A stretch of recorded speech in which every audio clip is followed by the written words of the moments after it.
Hello నమస్తే, నేను Ashok. Welcome to ప్రజా చైతన్యం. ఏపీ తాజా రాజకీయాలు చాలా వాడివేడిగా సాగుతున్నాయి. లోకేష్కి సంబంధించి డిప్యూటీ సీఎం చేయాలనేటువంటి వాదన రోజు రోజుకు పెరుగుతూ ఉంది.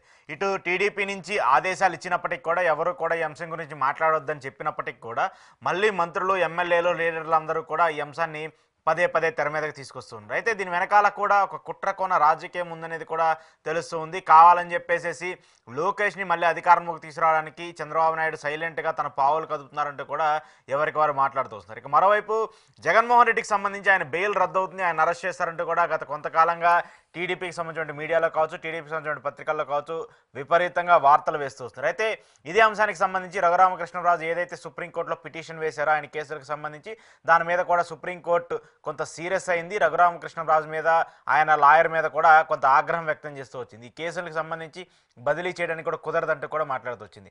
ఏపీ తాజా రాజకీయ పరిణామాలపైన ఈరోజు ఇంటర్వ్యూలో మాట్లాడదాం. ఇంటర్వ్యూలో నాతో పాటు పార్టిసిపేట్ చేస్తున్నారు అనలిస్ట్ పురుషోత్తం రెడ్డి గారు. పురుషోత్తం రెడ్డి గారు నమస్తే. నమస్తే అశోక్ గారు. సో రఘురామకృష్ణరాజు గారికి ఇది ఒక దెబ్బ అనుకోవాలా, లేదంటే కావాలని చెప్పేసి ప్రతిసారి న్యాయస్థానాలకు సంబంధించి ఇట్లా మాట్లాడేదానికి న్యాయస్థానం ఇచ్చినటువంటి ఒక జలక్ అనుకోవాలా? సుప్రీంకోర్టులో మీడియాలో వచ్చిన వార్తలు ఎలా ఉన్నా రఘురామకృష్ణరాజు గారి వాదన ఏదైతే రెండు ఉన్నాయి, ఒకటి రాష్ట్రాన్ని బదిలీ చేయాలి కేసును అనేది, ఒకటి డిశ్చార్జ్ పిటిషన్ తొందరగా క్లియర్ చేయాలనేది వాళ్ళు వెళ్ళారు. నిజానికి రఘురామకృష్ణరాజు గారు ప్రారంభంలో వెళ్ళింది ఎక్కడ, సిబిఐ కోర్టులో బెయిల్ రద్దు చేయమని వెళ్ళాడు. అది క్లియర్ ఇచ్చేసరికి సుప్రీంకోర్టుకి వెళ్ళి బెయిల్ రద్దు ఎందుకు కోరలేదు, బెయిల్ రద్దు కావాలని కొత్త పాయింట్ ఎంచుకున్నాడు. అంటే అది తెలుసు ఆయనకి బెయిల్ రద్దు కాదు అని. సిబిఐ కోర్టు అలా చెప్పింది కాబట్టి మళ్ళీ హైకోర్టు దాని పోతే ఇంకా గట్టిగానే మాట్లాడతారు. కాబట్టి దాని జోలికి వెళ్ళకుండా కొత్త వాదన, డిశ్చార్జ్ పిటిషన్ క్లియర్. ఏంటి డిశ్చార్జ్ పిటిషన్ ఎందుకు క్లియర్ చేయాలి? ఇప్పుడు అసలు విషయాలు వస్తున్నాయి. ఎందుకంటే ఇంతకుముందు ఏమని చెప్పారు, జగన్మోహన్ రెడ్డి గారి కేసు వేగమైపోతా ఉంది, త్వరగానే అరెస్ట్ చేసేస్తారు, జైలుకి వెళ్ళిపోతారని మాట్లాడారు. ఇప్పుడు డిశ్చార్జ్ గురించి మాట్లాడుతారు అంటే కేసే నడవట్లేదు అని అర్థం. డిశ్చార్జ్ పిటిషన్ క్లియర్ అయిన తర్వాత కేసు జోలికి వెళ్తారు. ఓకే. కాబట్టి డిశ్చార్జ్ పిటిషన్ ఎందుకు క్లియర్ కాలేదంటే, డిశ్చార్జ్ చేయాల్సిన బాధ్యత ఎవరిది, సిబిఐ. అందువల్ల ఈ రోజు ఈనాడులో సిబిఐ జగన్ కుమ్మక్క అయిపోయాడని రాసేసి. అవును అవును. దీంట్లో ఒక లాజిక్ ఉంది. ఇప్పుడు జగన్మోహన్ రెడ్డి గారి కేసు స్వభావం ఏంటి, జగన్మోహన్ రెడ్డి గారు ప్రజెంట్ జగన్మోహన్ రెడ్డి గారి పైన నేపబడిన కేసు విచారణ జరగట్లేదు, డిశ్చార్జ్ పిటిషన్ మీద ఆర్గ్యుమెంట్ జరగట్లేదు. డిశ్చార్జ్ అంటే అర్థం స్కిల్ డెవలప్మెంట్ లో క్రాష్ పిటిషన్ వేశాడు కదా చంద్రబాబు నాయుడు. ఇది టెక్నికల్ గా రాంగ్ కాబట్టి ఎఫ్ఐఆర్ రద్దు చేసేసేయండి, కేసే కాదు ఎఫ్ఐఆర్ రద్దు చేయం, ఎఫ్ఐఆర్ రద్దు అయితే కేసే ఉంది. డిశ్చార్జ్ పిటిషన్ అంటే స్వభావం అలాంటిదే. ఈ కేసు నాపై ఇంపార్టెంట్ సెక్షన్స్ కి, మీరు చేసిన ఆరోపణలకి, ఎవిడెన్స్ కి ఎఫ్ఐఆర్ పోల్చినప్పుడు ఎక్కడ పొంతన లేదు, ఇది దురుద్దేశంతో పెట్టిన కేసు కాబట్టి ఈ కేసు విచారణ అర్హత లేదు, విచారణించే అర్హతే లేదు, దీన్ని క్లోజ్ చేయండి అని జగన్మోహన్ గారు పిటిషన్ వేశాడు. ఇప్పుడు సిబిఐ ఏం చేయాలి, విచారణ అర్హత ఉందని, జగన్ పైన ఆరోపణలు ఆధారాలు ఉన్నాయని నిరూపించితే ఆ డిశ్చార్జ్ క్లియర్ అయిపోయి మళ్ళీ కేసు నడుస్తుంది. డిశ్చార్జ్ క్లియర్ కాబట్టి ఇంక కేసు జోలికి వెళ్ళరు, ఇంకెప్పుడు చేసేది. కాబట్టి డిశ్చార్జ్ జోలికి వెళ్తున్నారు. ఇప్పుడు సిబిఐ డిశ్చార్జ్ సరిగ్గా వాదనలు చేయట్లేదు కాబట్టి జగన్ గారి నడిచిపోతా ఉంది, చేయట్లేదంటే అర్థం ఇద్దరు కుమ్మక్క అయిపోయారు, కొత్త వాదన తీసుకుంటున్నారు. అసలు డిశ్చార్జ్ పిటిషన్ ఎందుకు జరుగుతా ఉంది ఇక్కడ, ఎందుకు జరుగుతా ఉందంటే జగన్మోహన్ రెడ్డి గారి కేసు రెండు ముక్కలు చెప్పాలంటే, జగన్మోహన్ రెడ్డి గారి తండ్రి ముఖ్యమంత్రిగా ఉన్నాడు, కొన్ని కంపెనీలకు లాభం చేశాడు, ఆ కంపెనీలు కిట్కో పద్ధతిలో జగన్మోహన్ రెడ్డి గారు తన కొడుకు కంపెనీలో పెట్టుబడులు పెట్టినాయి. రెండోది 420 కేసు, 420 ఆరోపణ. అదేంటంటే జగన్మోహన్ రెడ్డి గారు తమ షేర్లను అధిక రేట్లకు అమ్మేసి పారిశ్రామికవేత్తలు మోసం చేసినాడు, 420. ఈ రెండు పెట్టారు. అయితే తర్వాత ఏమైంది, సిబిఐ వాళ్ళు రాష్ట్ర ప్రభుత్వాన్ని కూడా పార్టీని చేసినారు. ఉమ్మడి ఆంధ్రప్రదేశ్ కిరణ్ కుమార్ రెడ్డి గారు ముఖ్యమంత్రిగా ఉన్నప్పుడే వాళ్ళు పిటిషన్ వేశారు, ఇంప్లీడ్ ఆర్గ్యుమెంట్ లో అఫిడేట్ అంటారు. అఫిడేట్లు ఏమని చెప్పారు, అసలు ప్రభుత్వ నిర్ణయాలనే కరెక్ట్ అని, ఎలాంటి ప్రజల ఆస్తికి నష్టం జరగలేదని, జీవోలన్నీ కరెక్ట్ అని వాళ్ళు వేసేసినారు. దానికి తోడు ఈ పారిశ్రామికవేత్తలు ఎవరైతే జగన్ కంపెనీ పెట్టుబడులు మేము ఇష్టపూర్వకంగా పెట్టుబడులు పెట్టామని, జగన్ కంపెనీలో పెట్టుబడులు పెట్టిన 10 రూపాయల షేర్ ని ఇంకో 2 రూపాయలకి అదనంగా లాభపడ్డామని రాశారు, వాళ్ళు పిటిషన్ వేశారు. ఇంకో పక్క ఐఏఎస్ లేవని పిటిషన్ వేశారు. జీవోలు కరెక్ట్ అయినప్పుడు ఆ జీవోలు చేసిన ఐఏఎస్లు మాదేట తప్పు అవుతుంది అని జగన్ కేసులో ఉన్న ఐఏఎస్లు పోయినారు. కోర్టు వాళ్ళు డిశ్చార్జ్ కొన్నిటి రిలీఫ్ ఇచ్చేసింది. ఐఏఎస్లు తప్పు కాదు, పారిశ్రామికవేత్తలు లాభాలకు అమ్ముకున్నారు, ప్రభుత్వం తప్పు చేయలేదు, ఇంకా నా మీద ఎందుకు కేసు, నాకు సంబంధం లేని కేసు, కాబట్టి దీన్ని డిశ్చార్జ్ చేయండి అని జగన్ ప్రతిపాదించారు. ఇప్పుడు డిశ్చార్జ్ పిటిషన్ క్లియర్ చేసుకోవాల్సింది ఎవరు, సిబిఐ. కాబట్టి సిబిఐ లేదా ఇంకోటి కూడా ఉంది, రాష్ట్ర ప్రభుత్వం ఉమ్మడి ఆంధ్రప్రదేశ్ లో ఆ రోజు కిరణ్ కుమార్ రెడ్డి గారు పిటిషన్ వేశారు. అంటే కిరణ్ కుమార్ అంటే గవర్నమెంట్. అవును. ఇప్పుడు ఆంధ్రప్రదేశ్ లో ఎవరు అధికారంలో ఉన్నారు? మన రఘురామకృష్ణరాజు గారి పార్టీయే కదా. అవును. మీరు అసెంబ్లీలో చెప్తున్నారు జగన్ లక్షల కోట్లు తినేసినాడని, ఇవన్నీ చెప్తున్నారు కదా. ప్రభుత్వం నుంచి అప్డేట్ అయ్యొచ్చు కదా. ఆ రోజు రాజశేఖర రెడ్డి గారి ప్రభుత్వం, ఇప్పుడు అన్ని ప్రభుత్వాలు మేము గత ప్రభుత్వం చేసిన ప్రతి జీవోని సమీక్షిస్తాం, ప్రతి తప్పుని పరిష్కరిస్తాం, శిక్షిస్తాం, ఇదే కదా రెడ్ బుక్ థియరీ. మరి ఆ రెడ్ బుక్ థియరీ ప్రకారం రాజశేఖర రెడ్డి గారి కాలంలో జరిగినటువంటి తప్పుల వల్ల రాష్ట్రం నష్టపోయింది, జగన్ కేసుకు విలువ ఉంది, డిశ్చార్జ్ చేయాల్సిన అవసరం లేదని ఎందుకు రాష్ట్ర ప్రభుత్వం పిటిషన్ వేయకూడదు? వేయచ్చు కదా, ఎందుకు వేయలేదు? ప్రభుత్వం తరపున వేయాల్సింది వేయదు, కానీ ఆరోపణలు మాత్రం బయట చేసేస్తాను. దాని పర్యవసానాలు ఇవన్నీ వస్తున్నాయి. నో డౌట్ ఈ కేసులో వెయిట్ లేదు, కానీ డిశ్చార్జ్ పిటిషన్ క్లియర్ కాకపోవడానికి సిబిఐ కారణం కదా. అవును, తప్పు సిబిఐ నుంచే కదా ఉండేది, అప్పుడు మిస్టేక్ సిబిఐదే కదా. ఇప్పుడు నేను హోంమంత్రిని అడుగుండొచ్చు కదా, సిబిఐ ఎవరిది? హోంమంత్రి అమిత్ షా గారి పర్యవేక్షణుడు, వాళ్ళు చెప్పినట్టు వింటారని కాదు, కానీ తప్పు చేస్తుంటే అధికారం తప్పు చేస్తే సిబిఐ రాంగ్ గా పోతా అంటే కరెక్ట్ చేసే పని హోంమంత్రికి ఉంటుంది. ఆ హోంమంత్రి అమిత్ షాని అడగచ్చు కదా, సార్ మనం కలిసి ఉన్నాం ఢిల్లీలో, మేమే జగన్ గారి కేసులో ఆ రోజు కిరణ్ కుమార్ రెడ్డి గవర్నమెంట్ ఎట్టేసింది, మనం నిజాలు చెప్దాము, సిబిఐ కూడా తొందరగా దీన్ని క్లియర్ చేయమని చెప్పండి, జగన్ తొందరగా జైలు పంపించాలి, డిశ్చార్జ్ క్లియర్ ఎందుకు చెప్పట్లేదు? పైన ఢిల్లీలో మీరే ఈవెన్ జగన్ కూడా కోరుకుంటున్నాడు కదా తొందరగా అవ్వాలి ఈ కేసుల విచారణ, నాకు కూడా కొంత రిలీఫ్ వస్తుందని చెప్పేసి జగన్ కూడా భావిస్తున్నాడు కదా. ఖచ్చితంగా ఇవన్నీ చూసినప్పుడు జగన్ ఈ కేసులో ఎటువంటి పరిస్థితులు నిలబడదు. నిలబడినప్పుడు తొందరగా జరిగిపోతే జగన్ హైయెస్ట్ హ్యాపీయెస్ట్ పర్సన్, ఎందుకంటే ఆయన మీద ఆరోపణలు కాబట్టి దీనన్ని దృష్టిలో పెట్టుకునేది. అందువల్ల కొత్త పద్ధతులు, ఫస్ట్ బెయిల్ పిటిషన్ రద్దు చేయమంటారు, సుప్రీంకోర్టుకు వచ్చి బెయిల్ పిటిషన్ ఉద్దేశి డిశ్చార్జ్ అంటారు. అవన్నీ చూసే బహుశా సుప్రీంకోర్టు కేసు జోలికి వెళ్లకుండా మీ పని. మొన్న తిలక్ గారు ఎవరు అనుకుంటాను, చంద్రబాబు గారు స్కిల్ డెవలప్మెంట్ కేసులో ఆ బెయిల్ ఎవరు అభ్యంతరం చెప్పాలి? బెయిల్ పైన విచారణ సంస్థ అభ్యంతరం, కేసు పెట్టినోడు అభ్యంతరం. కేసు పెట్టింది ఎవరు? జగన్ పైన, సిబిఐ. ఆంధ్రప్రదేశ్ లో చంద్రబాబు గారి పైన కేసు పెట్టింది ఎవరు? చంద్రబాబు పైన కేసు పెట్టింది కూడా వ్యవస్థే, జగన్మోహన్ రెడ్డి వ్యవస్థే కదా. జగన్మోహన్ రెడ్డి కదా పెట్టి ఎవరు? జగన్నాథ్ చంద్రబాబు కిరణ్ కుమార్ రెడ్డి గారు కాదు, కేసు గవర్నమెంట్ది కాబట్టి సిబిఐది. ఇక్కడ సిట్ది, సిట్ వాళ్ళు లేకపోతే సిఐడి వాళ్ళు అభ్యంతరం చెప్పాలి. చంద్రబాబు గారు బెయిల్ ఇది ఆయన బెయిల్ ఉల్లంఘన చేస్తున్నాడు షరతులు కాబట్టి రద్దు చేశాడని వాళ్ళు పోవాలి, కేసు పెట్టిన వాళ్ళు పోకుండా మూడో వ్యక్తి పోయినాడు కాబట్టి నీకేం సంబంధం అన్నారు. అట్లే రఘురామకృష్ణ ఎవరు పోవాలి? సిబిఐ పోవాలి. డిశ్చార్జ్ పిటిషన్ లో జగన్ మాకు సహకరించట్లేదు, సహకరించకపోతే ఏమవుతుంది? ఆధారాలు చూపించినట్టు. జగన్ ఎందుకు సహకరించాలి? లాయర్ ఆర్గ్యుమెంట్కి వస్తున్నాడు కదా, కాబట్టి సిబిఐ చేయాల్సిన పని మీరు చేయొద్దండి అని చెప్పి. రెండోది, ఏ వివాదం లేనప్పుడు రాష్ట్రాన్ని నుంచి ఎందుకు బదలాయిస్తారు? కాబట్టి సుప్రీంకోర్టు చెప్పింది పర్ఫెక్ట్లీ కరెక్ట్. అది సిబిఐ కోర్టులోనే చెప్పేసి ఉంటే ఈయన సుప్రీంకోర్టు ఖర్చులోనే తగ్గుండే, ఆడికి పోయినాడు. కానీ ఇక్కడ చిన్న కాంట్రడిక్షన్ కనిపిస్తుంది నాకు. ఇప్పుడు జగన్మోహన్ రెడ్డి గారికి సంబంధించి సిబిఐ ఫైనల్ డెసిషన్ తీసుకుంటుంది, ఆయన బెయిల్ రద్దు చేయాలా ఉంచాలా లేదంటే కోర్టుకు సంబంధించి క్లారిటీ ఇవ్వాల్సింది సిబిఐ. కానీ చంద్రబాబు నాయుడు గారికి సంబంధించి ఇక్కడ ఖచ్చితంగా సిఐడికి సంబంధించి ఆయన కేసు ఇంకా విచారణలో ఉంది. గతంలో కూడా ఆ ప్రభుత్వానికి సంబంధించి సిఐడి పరిధిలోనే ఇన్వెస్టిగేషన్ కావచ్చు, విచారణ కావచ్చు, అంతా ప్రొసీడింగ్స్ నడిచాయి. మరి దీన్ని ఎందుకు హైయర్ అథారిటీస్కి ఇవ్వకూడదు? సిబిఐకో లేదంటే వేరే దానికో ఏసీబీకో దేనికో ఇచ్చి చేయడానికి కుదరదు? చేయొచ్చు కదా అలా. ఇప్పుడు ఆ కేసుకి వ్యాలిడిటీ ఉంది కదా. ఇప్పుడు ఎవరైతే సుప్రీంకోర్టులో చంద్రబాబు గారు బెయిల్ రద్దు చేయమని తిలక్ గారు వేశారో అక్కడ కొట్టేసింది కోర్టు, మందలించినట్టు వచ్చింది కానీ కొట్టేసింది. బేసిక్ గా అంటే విచారణ సంస్థ అభ్యంతరం చెప్పాల్సింది మీకేం సంబంధం అని చెప్పింది. బయట రకరకాలు రాసినారులే. అదే తిలక్ గారు ఈ కేసును సిబిఐకి ఏంటంటే నోటీసులు ఇచ్చింది. మీరు చెప్పిన పాయింట్ ఎగ్జాక్ట్లీ కరెక్ట్. ఇప్పుడు చంద్రబాబు గారి పరిధిలో ఉన్నటువంటి ఆఫీసర్లు చంద్రబాబుని ఎట్ట విచారిస్తారు? ఆయన కింద ఉండేది కదా అనేది ఆరోపణ ఉన్నప్పుడు ఏమని అడగాలి? ఎవరిని అడిగితే ఆయన పరిధిలో ఉన్నదే కాబట్టి ఆయన కేసులన్నింటినీ కేంద్ర సిబిఐకో స్వతంత్ర ప్రతిపత్తి లేకపోతే లీగల్ జ్యుడిషియరీకో ఇవ్వండి అని అడగచ్చు. అలా అడిగినప్పుడు తిలక్ గారి పిటిషన్ యాక్సెప్ట్ చేయకపోయినా నోటీసులు ఇచ్చింది సిబిఐకి అన్నిటి కోర్టు. ఉండవల్లి అరుణ్ కుమార్ గారు కూడా ఈ విషయంలో పిటిషన్ వేస్తున్నాడు. ఈ పాయింట్ ఆఫ్ వ్యూలో కదా, ఆయన ఏరియా పాయింట్, ఇద్దరి మధ్య వైరం ఉంది కాబట్టి ఇద్దరికి సంబంధం లేని ఏజెన్సీ జరపాలని ఆయన పోయినాడు. అంటే ప్రాపర్ పోతే ఇస్తారు కాబట్టి అదే తిలక్ గారు బెయిల్ రద్దు చేయమంటే వద్దని కోర్టు, కానీ సిబిఐకి ఏమంటే పరిశీలిస్తా ఉంది, నోటీసులు ఇచ్చింది. ఏం జరుగుతుందో చూద్దాం. కాబట్టి ఈ యాంగిల్ అయితే అడగచ్చు తప్ప బెయిల్ రద్దు అనేది, బెయిల్ పొందడం పౌరుడు యొక్క హక్కు అండి. బెయిల్ ఏమి మీ దయాదాక్షిణాలు కాదు. సో ఎవరికండి అప్పుడు షర్మిల గారు ఆస్తులకు సంబంధించిన వ్యవహారం గురించి కూడా ఇదే కదా వచ్చింది. ఆల్రెడీ ఆ సిబిఐ అటాచ్లో ఉన్నాయి, ఈడీ అటాచ్మెంట్లో ఉన్నాయి, దాన్ని ఎలా చేయడానికి కూడా కుదరదు. సో మీరు దీన్ని ఉపసంహరించుకోమనే కదా జగన్ గారు షర్మిల గారికి మధ్య వివాదానికి సంబంధించి కూడా జరిగింది. అవును, ఉంది. అవును, విచిత్రంగా ఇప్పుడు ఆ కేసులో జగన్ ఎందుకు అరెస్ట్ చేయలేదని హోంమంత్రిని అడుగుతున్నాను.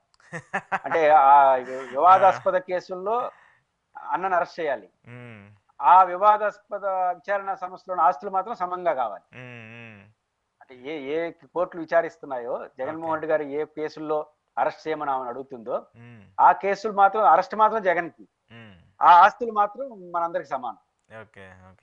అదేం లాజిక్ అర్థం కాదు. ఏంటి షర్మిల గారు ఈ మధ్య స్వరం మార్చారు, చంద్రబాబు నాయుడు గారిని మాట్లాడుతున్నారు, చంద్రబాబు నాయుడు గారిని తిడుతున్నారు, బీజేపీ టార్గెట్ గా మాట్లాడుతూ ఉన్నారు.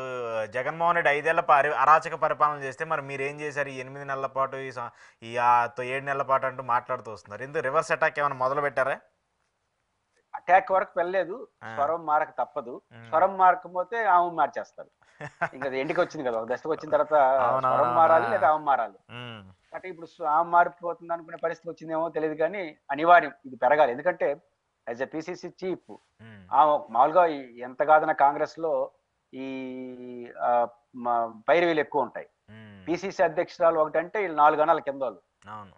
ఒక్కడు మాట్లాడలేదు జగన్మోహన్ రెడ్డి గారి కేసుల్లో కానీ ఇట్లాంటి విషయాలు. శర్మిల గారికి ఆమె కన్నా పెద్ద నాయకుడు రఘురారెడ్డి దగ్గర నుంచి చిన్న నాయకుడు వరకు ఎవరు స్పందించట్లేదు అంటే ఆమె ఒంటరి అవుతోందని అర్థం. ఉమ్, కాబట్టి ఎన్ని రోజులు ఇంకో పార్టీ అయితే ఎరకే సెటిల్ చేసి ఉంటుంది. కాంగ్రెస్ కొంచెం ఆలోచిస్తుంది కదా, అందులో ఉమ్, ఆంధ్రప్రదేశ్ లో చేసినా చేయకపోయినా పెద్ద ఇప్పుడు పొరిగేది లేదు కాబట్టి కొంచెం గమ్మున ఉన్నారు. ఉమ్, కాబట్టి అనివార్యంగా ఒక స్థాయికి వెళ్ళిపోతాం కాబట్టి కంప్లైంట్ వెళ్తాయి కదా, ఈమెమి ఆమె కుటుంబ గొడవలను తీసుకొచ్చి ఈదులో పెడుతోంది, పార్టీకి నష్టం వస్తుందని చెప్తారు కదా. ఉమ్, ఉమ్. కాబట్టి అది స్టార్ట్ అయినట్టుంది. ఖచ్చితంగా స్వరం మారాలి లేదా ఆమెను మార్చేస్తారు. సరే, మనకి ఇంకా ఖండం చేయాలి, ఇంకా చాలా గట్టిగా వాళ్ళు, ఎందుకంటే బలోపేతం అవ్వాలని చెప్పేసి మాట్లాడుతూ వచ్చారు. బలోపేతం జరగాలి కాబట్టి ఆమె ఖచ్చితంగా యాక్షన్ తీసుకోవాలి. సో ఏంటి, నిన్న ఏబి వెంకటేశ్వర గారు చాలా కీలక వ్యాఖ్యలు చేశారు. అయిపోయినటువంటి ప్రభుత్వానికి సంబంధించి, మాజీ ముఖ్యమంత్రికి సంబంధించి ఆయన మాట్లాడినటువంటి భాష, ఆయన చేసినటువంటి వ్యాఖ్యలు అసలు ఎలా చూడాలి? అది ఒక రాజ్యాంగబద్ధంగా పనిచేసినటువంటి ఒక వ్యక్తి ఇలా మాట్లాడడం సరైన పద్ధతేనా? ఇప్పుడు నన్ను టార్గెట్ చేశారు, ఉమ్, నన్ను ఇబ్బంది పెట్టారు అన్యాయంగా అని ఏబి వెంకటేశ్వరరావు గారు జగన్మోహన్ రెడ్డి గారి ప్రభుత్వం పైన విమర్శలు చేస్తే తప్పులేదు. ఉమ్, ఆయన రైట్. లేకపోతే లీగల్ కూడా ప్రొసీడ్ కావచ్చు. ఉమ్, మేము ఈ కేసుల్లో నా మీద పెట్టినటువంటి ప్రభుత్వ ఆరోపణలు కానీ విచారణ కానీ బహుశా వెనక్కి తీసుకున్నట్టుంది తెలుగుదేశం ప్రభుత్వం. ఉమ్, విచారణకి విచారణ చేసుకోవచ్చు, కోర్టుకి వెళ్ళొచ్చు. ఆయన పైన ఆ యాంగిల్లో విమర్శలు చేస్తే ఉమ్, చర్చనీయాంశం తప్పులేదు. కానీ ఆయన ఉమ్, అసహనమైన ధోరణికి వెళ్ళిపోయారు. ఉమ్, రాజశేఖర రెడ్డి దగ్గర నుంచి జగన్మోహన్ రెడ్డి వరకు నన్ను టార్గెట్ చేసినారు, కులాన్ని, ఇవన్నీ ప్రస్తావించాడు. ఉమ్, ఏబి వెంకటేశ్వరరావు గారు ఏమనుకుంటున్నాడంటే నా కోపం తీరింది జగన్మోహన్ గారిని తిట్టడం ద్వారా. ఇప్పుడు ఎట్లా జగన్ అధికారంలో లేడు, మనకు అనుకూలంగా ఉన్న ప్రభుత్వం కాబట్టి తిట్టినా ఎవడు ఏం చేయలే అని చెప్తున్నట్టున్నాడు. ఉమ్, దీనివల్ల ఆయన సంతోషించవచ్చు, ఆ కొంత మనసు కుదురుబడి ఉండొచ్చు నేను బాగా తిట్టాను అని. ఉమ్, లేదా ఆయన్ని లేదా తెలుగుదేశం పార్టీని విచక్షణ లేకుండా అభిమానించే వాళ్ళు ప్రతి పార్టీలో ఉంటారు. ఉమ్, తెలుగుదేశంకి ఉంటారు, వైసీపీకి ఉంటారు, వాళ్ళకి ఏం విచక్షణ ఉండదు. అవును. మా ఓడ ఏం చేసినా కరెక్టే. ఉమ్, ఇట్లాంటి బ్యాచ్ వాళ్ళు సంతోషిస్తారు, ఏబి ఉమ్, వెంకటేశ్వర భలే తిట్టారు రా జగన్ అని. కానీ ఆయన తెలుగుదేశానికి నష్టం చేస్తున్నాడు అని గుర్తుపెట్టుకుంటే మంచిది. నష్టం జరుగుతుంది, ఎందుకంటే కానీ ఆయన చాలా చాలా ఎక్స్ట్రీమ్ లిమిట్కి వెళ్ళారు. వాడు వీడు వాడికి అర్హత లేదు అని చాలా చాలా పెద్ద పెద్ద మాటలు మాట్లాడారు. అదే నేను చెప్తాను కదా, ఈ విచక్షణ లేనటువంటి అభిమానుల సంతోషం ఆయన మనసుకు సంతృప్తి కలగచ్చేమో కానీ ఆయన ఎవరిని ఉద్దేశించి మాట్లాడుతున్నారు వాళ్ళకి మీరు నష్టం చేయరు. మీరు జగన్మోహన్ రెడ్డిని తిడుతున్నారంటే మీరు నష్టపోతున్నారని అర్థం. కానీ మీరు ఎవరి కోసం తిడుతున్నారని మీరు అనుకుంటున్నారో వాళ్ళు నష్టపోతారు. మీరు నష్టం చేస్తానని అనుకున్న వ్యక్తి నష్టపోడు, మీరు లాభం చేయడం నష్టపోతుంది. తెలుగుదేశానికి నష్టం కదా. ఇప్పుడు ఏబి వెంకటేశ్వరరావు గారికి తెలుగుదేశానికి డైరెక్ట్ లింక్ లేదు, కానీ ఏబి వెంకటేశ్వర తెలుగుదేశంతో బాగుంటాడు, అప్పుడు ఇంటెలిజెన్స్ చీఫ్ గా ఇప్పుడు కూడా ఏదో ప్రభుత్వంలో అనధికారిక కీలక పోస్టులో ఉన్నాడని జగన్ గారు అంటున్నారు. ఏం జరుగుతుందో మనకు తెలియదు, కానీ మొత్తం తెలుగుదేశంతో దగ్గరగా ఉన్నాడు అనేది నిజం. కానీ ఇప్పుడు ఏబి వెంకటేశ్వరరావు గారు ఎలా పడితే అలా మాట్లాడితే ఇది చంద్రబాబు నాయుడే మాట్లాడిచ్చారు. ఇప్పుడు గతం జగన్మోహన్ రెడ్డి గారు కొడాలి నాని గారికో ఇంకోవరకో చెప్పుండడు, కానీ వాళ్ళు మాట్లాడుతుంటే ఆపలేదు. వాళ్ళు మాట్లాడుతుంటే ఆగలేదు. లోపల ఏం చెప్పడం మనకు తెలియదు, ఆగలేదు. ఆగనప్పుడు ఆయనే చెప్తున్నాడు అని ఎందుకు అనుకోరు జనం.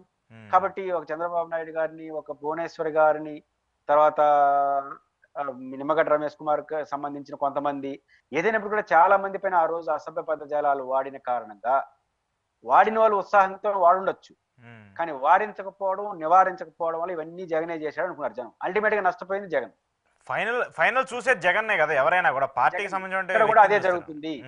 ఆ రోజు కొడాలి నాని లేదా ఇంకొకరు చంద్రబాబు నాయుడు గారిని భువనేశ్వరి గారిని వాళ్ళ కుటుంబ లోకేష్ గారిని ఉమ్, లేదా వాళ్ళ కుటుంబ సభ్యులు ఇతరులని ఏదైతే అసభ్యంగా అభ్యంతరకరంగా మాట్లాడడం ద్వారా మాట్లాడామని వాళ్ళు సంతృప్తి పడ్డారు. ఉమ్, ఎవరు పక్కన నిలబడి మాట్లాడారు వాళ్ళు నష్టపోయినారు. ఉమ్, ఏబి వెంకటేశ్వరరావు లాంటి వాళ్ళైనా ఇంకొకరైనా ఈ పదజాలాలు ఈ పద్ధతులు మానుకోకపోతే ఉమ్, ఏబి వెంకటేశ్వరరావుకి పోయింది ఏమీ లేదు, జగన్కి పోయింది తప్పించి ప్లస్ అవుతుంది. ఉమ్, ఇంత అన్యాయంగా జరుగుతున్నారని ఉమ్, తెలుగుదేశం నష్టపోతుంది. ఓకే. చంద్రబాబు గారు ఏబి వెంకటేశ్వరరావు ఇటు మాట్లాడే అని చెప్పున్నాడు, ఉమ్, దాన్ని ఎవరు నమ్మరు. ఆయన సంతృప్తి కోసం ఆయన మాట్లాడేసినాడు. ఉమ్, కానీ అట్లా చూడదు సమాజం. ఉమ్, గతంలో మీ పట్ల మాట్లాడినప్పుడు జగన్ ఎంత వ్యతిరేకంగా చూశారో ఈ పాయింట్ ఆఫ్ వ్యూలో రేపు ఆయనకన్నా ఎక్కువ మిమ్మల్ని వ్యతిరేకంగా చూపిస్తారు. ఎందుకంటే రెండు కారణాలు, ఆయనకన్నా వయసులో మీరు పెద్దవాళ్ళు, పైపించి ఇట్లా మాట్లాడితే మీరెంత బాధపడ్డారో సమాజం చూసింది. ఉమ్, అదే విధంగా అవతల వాడికి కూడా ఉంటుంది కదా, కాబట్టి ఏం తెలుసుకున్నాడని చనిపోవచ్చు. కానీ ఏబి వెంకటేశ్వరరావు గారి ఎపిసోడ్ లో ఉమ్, ఆయన వ్యవహార శైలి మారకపోతే సంతోషించేది ఇద్దరే, ఆయన ఆత్మ సంతృప్తి ఇస్తుంది భలే దిట్టామరా బాబు అని ఉమ్, ఈ సెక్షనల్ అయిన అభిమానులు తప్పట్లు పడతారు. కానీ మెజారిటీ ప్రజలు కానీ అందరూ వాళ్ళ పక్కన కూడా ఇది అనవసరం అని అనుకుంటారు. అది తెలుగుదేశానికి నష్టం. ఏబి వెంకటేశ్వరరావు గారి ఎపిసోడ్ మానుకోకపోతే అది ఆయనకి పోయిందేమీ లేదు, కానీ జగన్కి వచ్చిన నష్టం కూడా ఏమీ లేదు. ఉమ్. ఖచ్చితంగా తెలుగుదేశానికి నష్టం చేకూరుస్తుంది. ఓకే. కానీ ఎందుకు ఇంకా లోకేష్ సంబంధించి పార్టీ ఒక లైన్ ఇచ్చింది, మీరు ఇంకా ఆపేయండి దీని గురించి మాట్లాడొద్దని చెప్పినా కూడా ఎందుకు టీడీపీ వాళ్ళు పదే పదే మాట్లాడుతూ వస్తున్నారు? నిన్న డైరెక్ట్గా దావోస్లో జరిగినటువంటి ఇన్సిడెంట్లో మంత్రి గారు చేసినటువంటి వ్యాఖ్యలు కూడా మళ్ళీ సంచలనం సృష్టించాయి. ఆయన చేసినటువంటి కామెంట్స్ ఇంకా ఎక్స్ట్రీమ్ అయిపోయి ఆయనే సీఎం, ఎవరికి నచ్చినా నచ్చకపోయినా అంటూ కూడా మాట్లాడుతూ వస్తున్నారు. ఇప్పటికిప్పుడు జరగకపోయినా కూడా ఇలాంటి ఒక ప్రతిపాదన తీసుకురావడం వల్ల జనాల్లో మైండ్లో చొచ్చిచ్చి నెక్స్ట్ మా సీఎం లేదంటే పార్టీకి సంబంధించి కాబోయే వ్యక్తి లోకేష్ అనేటువంటి ఇండికేషన్స్ ఇవ్వడానికి ఇది ఒక సిగ్నల్ సార్. నెంబర్ 1, లోకేష్ గారిని 29 ఎన్నికల నాటికి ఫోర్ ఫ్రంట్ లో పెట్టాలి, పెట్టక తప్పదు, పెడతారు. ఇది 3 క్లియర్. పెట్టక తప్పదు కూడా, ఎందుకంటే రాజకీయంగా అది కరెక్ట్. వచ్చే ఎన్నికల్లో పవన్ కళ్యాణ్, జగన్మోహన్ రెడ్డి లాంటి పర్సనాలిటీస్ ముందు ఒక యంగ్ పర్సనల్ గా ఆయన ఉండాలని కోరుకుంటారు. ఆ రోజుకి ఆ రోజు చేస్తే కుదరదు.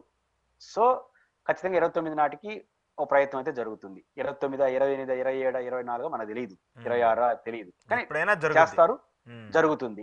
ఇది నిజమైనప్పుడు దానికి కావాల్సిన ప్రాతిపదికన చేసుకోవడం ఆ పార్టీకి ఉన్న లక్ష్యం. ఒకటి పక్క జనసేన మిత్రపక్షాలని లైన్ లో తీసుకోవాలి, ప్రజల్లో కూడా అవబోతారని ఒక వాతావరణం క్రియేట్ చేయాలి. రాజకీయంగా అవసరం ఉంది, అది వాళ్ళ హక్కు. అది నెంబర్ 1.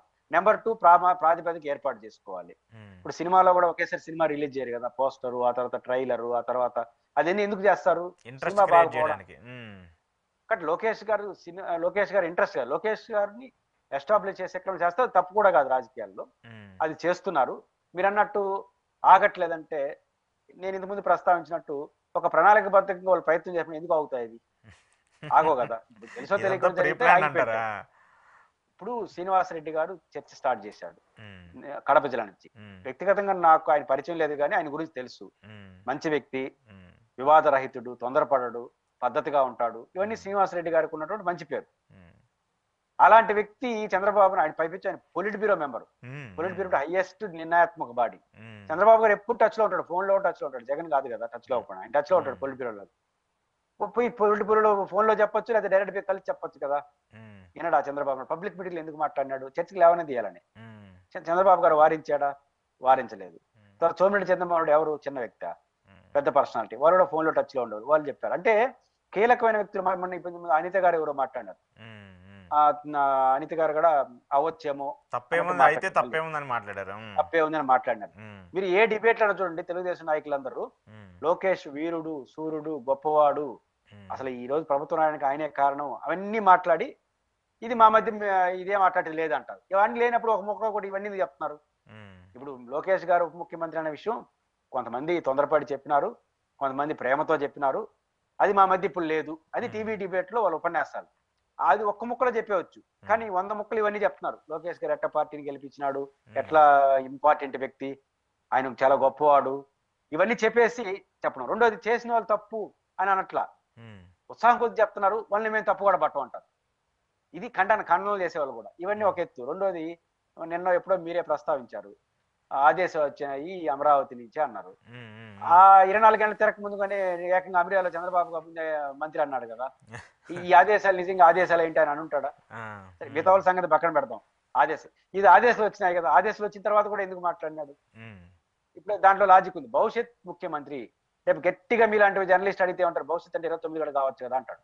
29 గెలిచిన తర్వాత కూడా వివాదం అయితే 29 గెలిచిన తర్వాత ముఖ్యమంత్రి అండి భవిష్యత్ అంటే అదే కదా అంటారు. ఉమ్, వివాదం కాకపోతే నేను ముందే చెప్పాను కదా ఇప్పుడే చేయండి అంటారు. ఉమ్, కాబట్టి ఖచ్చితంగా ఒక మానసికమైనటువంటి పరిస్థితి ఎవరైనా ప్రయత్నిస్తారు వీళ్ళని త్వరగా చేస్తారు. త్వరగా చేయడానికి కూడా వ్యూహం ఏంటంటే పవన్ కళ్యాణ్ గారు చట్టంలో పెట్టుకోవాలి కదా. పవన్ కళ్యాణ్ ఇప్పుడు చాలా మంది ఏమంటారు 3 ఏళ్ల తర్వాత చేయొచ్చు కదా అంటారు. 3 ఏళ్ల తర్వాత చేసిన తర్వాత ఎన్ని సంవత్సరాల తర్వాత ఎలక్షన్స్ వచ్చేస్తాయి. అప్పుడు పవన్ కళ్యాణ్ గారు వెళ్ళిపోవాలనుకుంటే ఇదే కారణం చూసి వెళ్ళిపోతారు. చంద్రబాబు గారిని ముఖ్యమంత్రి చేయాలంటే కొడుకుని చేసినారు నేను వచ్చేస్తాను బయట 3 ఏళ్ళు అయిపోయింది కాబట్టి ఇంకో 1 ఇయర్ ఎలక్షన్ చేయడం ఆయన నడిపేస్తారు. కానీ ఇప్పుడు వెళ్ళిపోవాలనుకుంటే వెళ్ళిపోలేడు. ఎందుకంటే 4 ఏళ్ళు ప్రపంచ గెలిచిన ఎమ్మెల్యేలు ఎవరితో ఉంటారో తెలియదు. ఒక సంక్లిష్టత. పోకుండా పోయినారు అనుకోండి ఈరోజు ముఖ్యమంత్రికి ఒప్పుకోవాలి రేపు ముఖ్యమంత్రి కూడా ఒప్పుకుంటారు. అటు ఖచ్చితంగా వ్యూహాత్మకంగా తెలివిగానే వెళ్తున్నారు. ఖచ్చితంగా ఈ ఎత్తుగడతో సంబంధం లేకుండా ఏదో తొందరగా నిర్ణయం తీసుకుంటే ఇబ్బంది ఉండదు. బట్ లోకేష్ గారి విషయంలో వాళ్ళు రాజీ పడతారని నేనైతే అంటాను. కానీ బీజేపీకి ఇవన్నీ తెలియకుండా సైలెంట్ గా ఉంటుందా? ఇవన్నీ తెలిసి కూడా ఒక ఇన్ఫర్మేషన్ లో వాళ్ళకి ఉండే ఉంటది కదా ఈ వ్యాఖ్యలు అయినా కూడా. ఎందుకంటే వాళ్ళు కూడా కూటమిలో ఒక భాగంగా ఉన్నారు, ప్రధాన పార్టీగా ఉన్నారు, వాళ్ళకి ఎమ్మెల్యేలు ఎంపీలు ఉన్నారు కాబట్టి. ఇప్పుడు కేంద్రంలో బీజేపీ చాలా మంది మంత్రులను మారుస్తుంటుంది, లేదా నరేంద్ర మోడీ గారి స్థానంలో ఇంకొకరిని పెట్టుకోవాలనుకుంటుంది.